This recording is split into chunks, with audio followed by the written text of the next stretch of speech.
पापा, बोलो बेटा। ये सब लोग मिडिल क्लास इतना करते रहते हैं, इसका मतलब क्या होता है मिडिल क्लास का? मिडिल क्लास मतलब हम बेटा। हाँ नहीं, वो तो पता है कि हम मिडिल क्लास हैं, पर इसका मतलब क्या एग्जैक्टली? हम मिडिल क्लास कैसे हैं?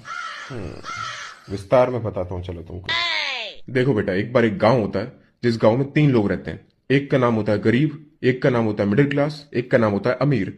अब गांव में सभी लोगों को सुविधा मिल सके, इसके लिए यह तय होता है कि सभी लोगों को टैक्स देना पड़ेगा, महीने का 100 रुपए। गरीब इतना कमाता नहीं है तो वो टैक्स भर नहीं सकता।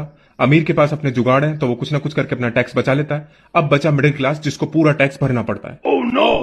फिर तो मिडिल क्लास को पूरी सुविधा मिलती होंगी ना पापा, क्योंकि वो पूरा टैक्स भर रहा है। नहीं बेटा, सुविधा मिलती है गरीब को क्योंकि वो गरीब है, और अमीर को क्योंकि उसके पास ताकत है। तो हमें क्या मिलता है पापा? बेटा, हमें मिलता है एक सर्टिफिकेट कि हम गरीब और अमीर दोनों के अन्नदाता हैं।